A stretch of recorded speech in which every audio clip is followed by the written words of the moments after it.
Parents, welcome to Friday consultancy video. आज की video में मैं आंसर करने वाली हूँ एक मदर का क्वेश्चन जिन्होंने पूछा है about head shaving in kids और what we call as baby mundan. उनके घर में कोई कस्टमरी रीज़न नहीं है जो उनको बेबी मुंडन कराना पड़े, but because she wants a better hair growth and because she wants a good hair for the baby, that is why she wants to get the baby mundan done, specially given the situations के उनकी society में बहुत सारी new moms ने baby mundan कराया है। So she wanted to ask whether baby mundan is a must and is it good for the hair और no.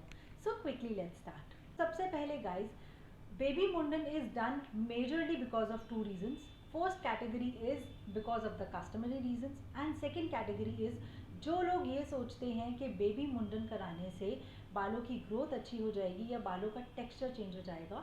सो यही दो कैटेगरीज हैं इंडिया में जो बेबी मुंडन कराते हैं। I belong from the first category जहाँ पर मैंने बच्चों के मुंडन कराए because of the customary reasons. We have a proper celebration attach to it and the only thing that I think अगर आपके घर में भी कस्टम है आपको ध्यान रखना चाहिए इज दैट द सिजर्स और the razors that they use should be really clean and sanitized, and please make sure that they do not use razors. In fact, you can use trimmers. That I did with both of my kids. So just in case you fall in that first category जहाँ पर customary reasons से मुंडन कराया जाता है, please go ahead and get it done. Except you have to take care of the sanity of the tools that you use. अब आते हैं उस कैटेगरी पे जिनको लगता है कि मुंडन के बाद उनके बच्चों के बाल डिफरेंट हो जाते हैं, घने हो जाएंगे, अच्छे हो जाएंगे, उनका टेक्सचर इम्प्रूव हो जाएगा, etcetera etcetera etcetera. And guys let me tell you, these all are the myths. You don't believe me? Listen to me till the complete end. सबसे पहले आपको ये समझना होगा कि हमारे बाल ग्रो कैसे होते हैं।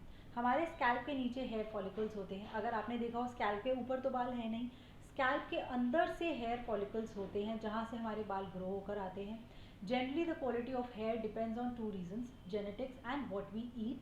अगर आपके जनरली आपने देखा होगा ना कि अगर उनके मदर के बाल बहुत सुंदर है तो बच्चों के भी बाल बहुत सुंदर होते हैं। And if a mother has scanty hair और a father has scanty hair, child is likely to have scanty hair. Apart from that आपने ये भी देखा होगा बहुत सारे पेरेंट्स के बाल अच्छे होते हैं, बच्चों के बाल अच्छे नहीं होते because of their eating habits. However, it does not get affected with baby mundan because hair follicles are inside and the quality of hair follicles depend on the quality of food you have, the quality of genes you have.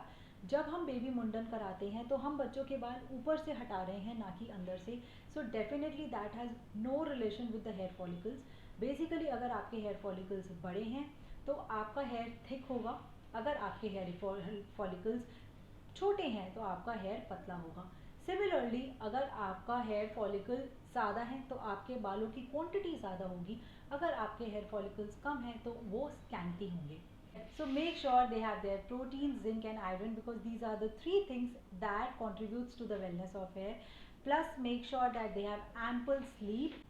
And apart from that, make sure that their hair are well nourished with respect to oil, because oil is something that seeps into the head and give the nourishment that is much needed by hair follicles, and that's all. And just in case you do not want to get the baby's head shaven, do not get it because any which ways it is not gonna affect the hair health of your baby.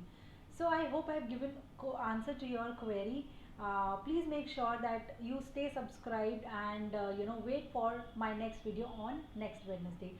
Till then, stay safe, stay subscribed. Bye bye.